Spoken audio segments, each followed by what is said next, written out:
ఈ ఫోరియాని క్రియేట్ చేసిన గుణశేఖర్ గారిని మాట్లాడవలసిందిగా రిక్వెస్ట్ చేస్తున్నాం. అందరికీ నమస్కారం అండి. ముందుగా చాలా థ్యాంక్స్. ఈరోజు చాలా ప్రెస్ మీట్లు ఉన్నాయి మీకు, అయినా సరే పాప అన్నింటిలో పాల్గొని మళ్ళీ కరెక్ట్గా బాగా ఆకలి వేస్తున్న టైంలో అయినా సరే కూర్చున్నారు. సో చాలా చాలా థ్యాంక్స్. సో 1992 నా ఫస్ట్ ఫిల్మ్ డెబ్యూ లాఠీ. ఇప్పటికి ఆల్మోస్ట్ 34 years అయింది అనుకుంటాను. ఇది నా 14వ సినిమా. కానీ నా మొదటి సినిమాకి ఎలా అయితే నర్వస్గా ఫీల్ అయ్యానో అలా ఫీల్ అవుతున్నాను.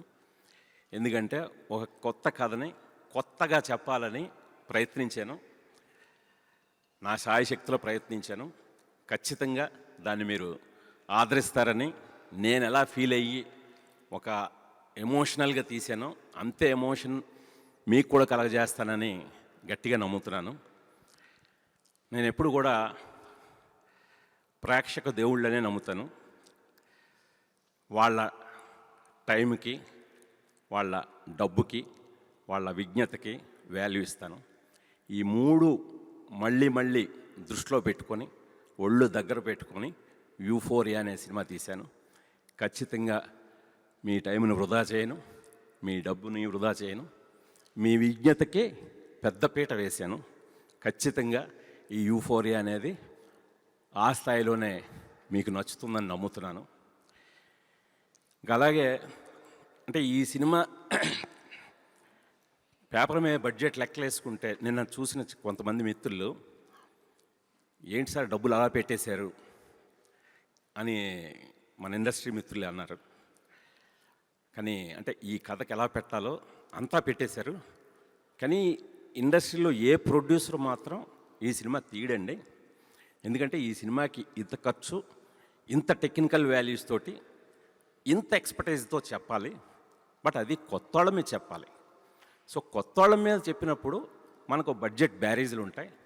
అలాంటిది మీరు అవేమీ పట్టించుకోకుండా సినిమాని, కథని ఎలా అయితే నమ్మారో, మీరే కాదు మీ ఫ్యామిలీ మొత్తం కూడా నమ్మి ఈ సినిమాని అంటే ఒక మీకు ఫ్యామిలీ ప్రోడక్ట్ లాగా తీశారు మీరు.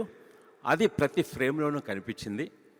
నిజంగానే ఈ సినిమా అంటే ఒక మాకు చాలా కొత్త అనుభూతిని ఇచ్చిందని చెప్పి వాళ్ళు మమ్మల్ని ఎంకరేజ్ చేశారు. నేను ఎక్కువ ఇంకా చూడబోయే ముందు వాళ్ళ కామెంట్స్ చెప్పడం సరికాదు, అందుకనే వాటి గురించి ఎక్కువ చెప్పను. మేము ఈవినింగ్ మీ అందరూ కూడా చూడబోతున్నారు. ఇంకా ఆర్టిస్టుల విషయానికి వస్తే, ముందు సారా అర్జున్ ఈ కథకి ఆత్మ, ఒక సోల్. ఆ అమ్మాయి ఆ క్యారెక్టర్కి సారా అర్జున్ ఉంటేనే తీద్దామని డిసైడ్ అయ్యాం.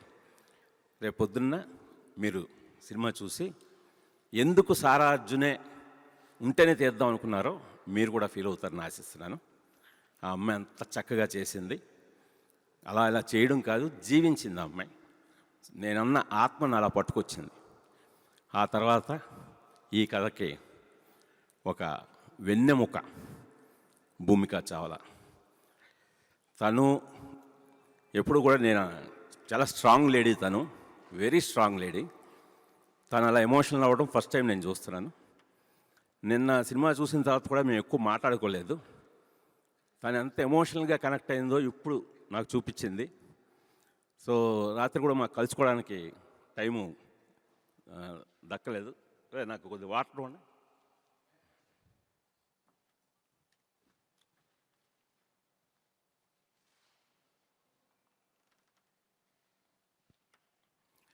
అంటే ఈ కథని భూమికా చావ్లా అనే ఆర్టిస్ట్ కాదండి, ఒక వింధ్యా వేములపల్లి అనే పాత్రలో జీవించింది ఆవిడ. నేను ఎక్కువ చెప్పకూడదు, కానీ రేపు ఆడియన్స్కే వాటి చూడబోతున్న వాళ్ళని ఒక చిన్న ప్రిపరేషన్ ఇస్తున్నాను అంతే.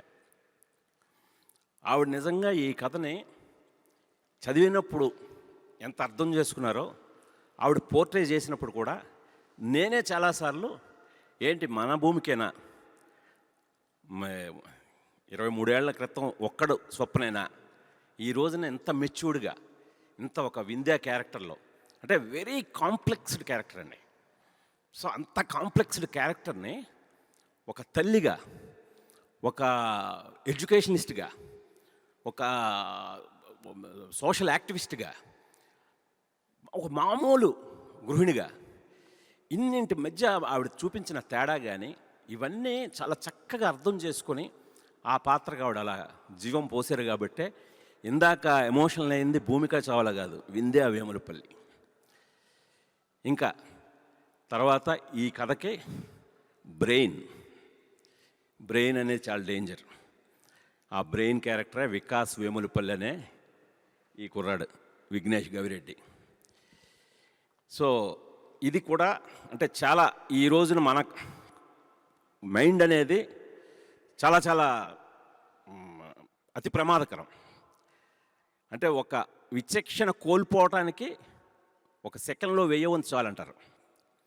ఒక్కవేళ ఆ విచక్షణ కానీ కోల్పోతే కేవలం మన జీవితాలే కాదు, మనతో ముడిపడి ఉన్న వాళ్ళందరి జీవితాలు కూడా ఎలా ఎఫెక్ట్ అవుతాయి, ఎలాంటి పర్యావసనాలు ఎదుర్కొంటారు అనేది నిన్న కొంతమంది మన దర్శక మిత్రులు కొందరు చూశారు, మన రైటర్స్ చూశారు.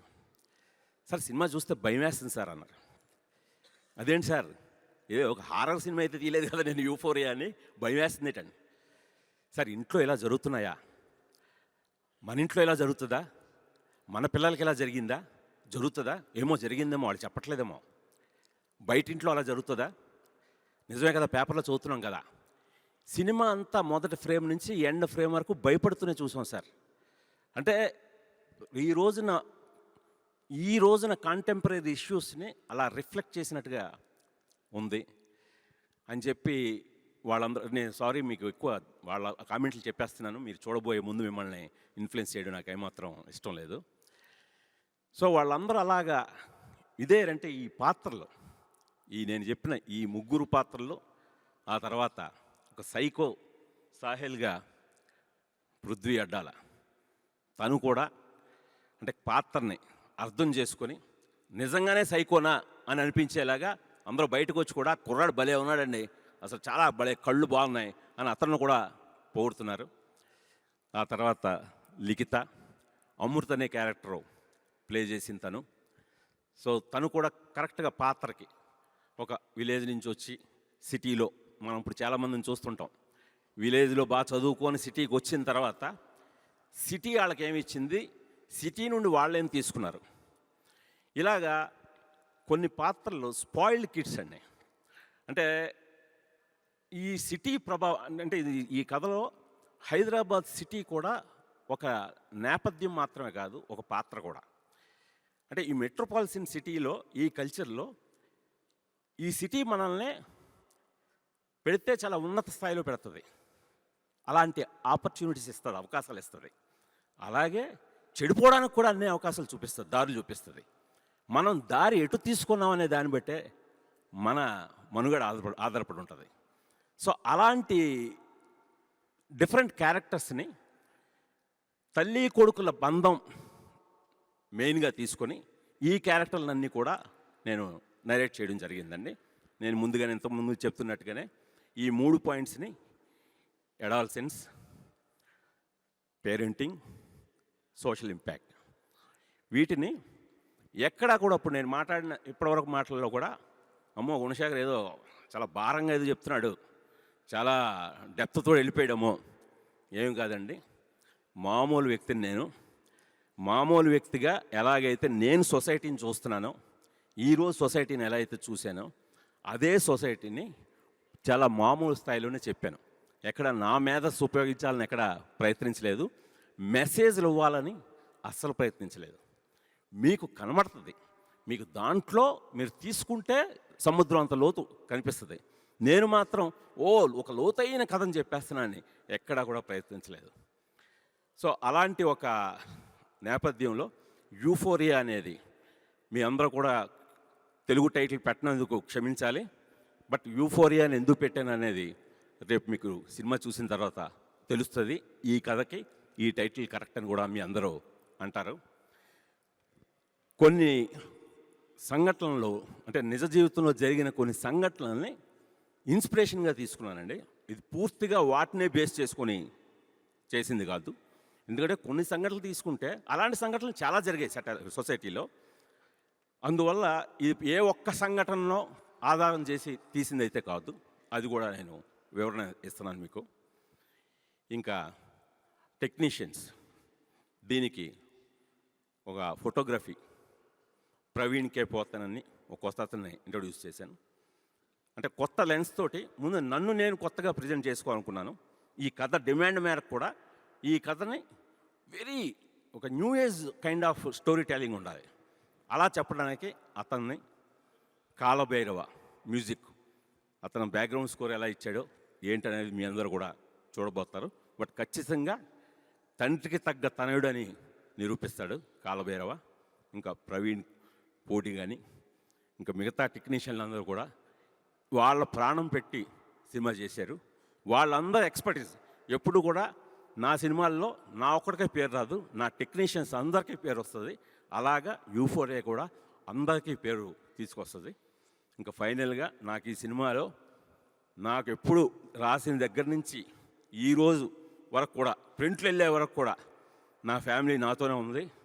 నా రాగిణి, మిస్సెస్ నీలిమ, యుక్త, వీళ్ళు ముగ్గురు కూడా అంటే మా ఫ్యామిలీ అందరం కలిసి కుటుంబ సమేతంగా, మీరంటే ఈ సినిమాని కుటుంబ సమేతంగా చూడకపోవచ్చు, బట్ ఇటు ఫ్యామిలీస్ చూడాలి, ఇటు యూత్ చూడాలి. మీకోసం మేము మా కుటుంబం అందరం కలిసి నిర్మించిన ఈ సినిమాని మీ అందరూ కూడా ఆదరిస్తారని ఇంకొకసారి మిమ్మల్ని సవినయంగా మనవి చేస్తున్నాను. నమస్కారం.